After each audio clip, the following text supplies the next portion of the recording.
우리는 육신을 쫓는 사람과 영을 쫓는 사람의 차이에 있어서 그리스도 안에 있는 사람들을 양분해서 어떤 사람은 아직 신앙이 어려서 육신을 쫓는 생활을 하고 어떤 사람은 신앙이 장성하여 영을 쫓는 생활을 한다는 생각을 합니다. 그러나 로마서 8장에서 바울이 말하는 바는 그리스도인은 육신을 쫓는 사람이 아니라 영을 쫓는 사람들이며 육신의 일을 생각하는 사람이 아니라 영의 일을 생각하는 사람이라고 단정하고 있습니다. 그뿐 아니라 육신을 쫓는 사람은 하나님의 법에 굴복지 아니할 뿐 아니라 할 수도 없고 하나님을 기쁘시게 할 수도 없으며 하나님과 원수가 된다고 말하고 있습니다. 그런데 9절에 와서 바울은 성령이 없는 사람은 그리스도의 사람이 아니라고 말씀해 주므로 그리스도인과 성령의 임재와는 불가분의 관계가 있음을 분명히 밝혀주고 있습니다. 바울은 9절 초두에서 만일 너희 속에 하나님의 영이 거하시면 너희가 육신에 있지 아니하고 영에 있나니 라고 말합니다. 이 말씀은 그리스도인이 그 어떤 경우에건 육신에 있지 않다는 것입니다. 그 이유는 그리스도의 영이 그 안에 거하시기 때문입니다. 육신에 있지 아니하고 영에 있다는 말은 그리스도인이 속해 있는 하나의 영역을 의미해 주는 말입니다. 사망에서 생명으로 옮겼느니라고 하신 말씀도 그리스도인의 삶의 영역을 의미해 주는 말입니다. 그리스도인도 이제는 육신의 지배를 받으며 살아왔고 그 육신은 언제나 죄의 지배 아래 있었으며 율법의 정죄를 받아왔습니다. 그러나 우리는 이제 그런 옛사람의 지배를 받는 영역에서 벗어나 그리스도의 영의 지배를 받는 자리로 옮겨졌습니다. 이 같은 성령의 지배나 인도하심이 없다면 그는 성령이 없는 사람이며 그리스도인이 아닌 것입니다. 그리스도인이 영에 있다는 말은 그리스도의 영이신 성령이 함께 있다는 말씀입니다. 그리스도인 안에는 성령이 함께 거하십니다.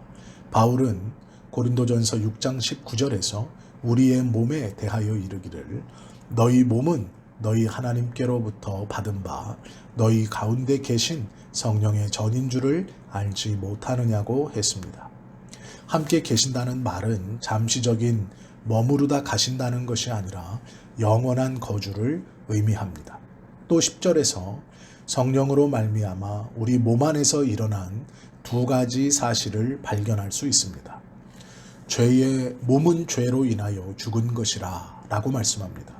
우리가 몸이라고 할 때 몸이란 보이는 육체적 몸과 보이지 않는 영혼을 의미합니다. 우리에게는 영혼이 있습니다. 이 영혼은 양면적인 역할을 합니다. 하나는 하나님과의 관계로 이어집니다. 우리가 하나님과 교통하고 하나님을 찬양하고 하나님께 경배하고 하나님의 말씀을 들으며 하나님의 뜻에 순종하는 일은 우리에게 영혼이 있기 때문입니다. 또 다른 한 가지는 이 영혼이 사람의 목숨이나 이 세상의 생애에 필요한 면으로 나타난다는 것이죠. 그런데 사람이 범죄함으로 그 영혼이 죽게 되었습니다. 여기서 영혼이 죽었다고 하는 것은 하나님과의 관계가 완전히 끊어진 상태를 의미합니다. 하나님과의 관계를 맺어온 모든 일은 완전히 중단되었습니다. 범죄함으로 인간은 하나님과의 관계에 있어서 회복할 수 없는 자리로 떨어져 버렸습니다. 이것이 전적 타락입니다. 하나님과 원수가 되었다라는 것이죠. 이 영혼이 죽은 사람은 하나님의 심판을 받게 됩니다. 우리가 그리스도를 믿고 구원을 받았다고 하는 것은 이 영혼이 살아났다는 것을 의미합니다. 인간의 구원은 엄격히 말해서 두 가지 면으로 구분해야 합니다. 하나는 영혼의 구원으로 이 구원은 믿는 즉시 얻습니다. 성령이 우리 안에 들어오셔서 내 죽은 영 안에 새로운 생명을 심어주시는 것입니다. 우리는 성령이 우리의 영원한 생명이라고 생각하면 안 됩니다. 성령은 우리 안에 들어오셔서 우리에게 그리스도의 영원한 생명을 제공해 주시는 하나님이십니다.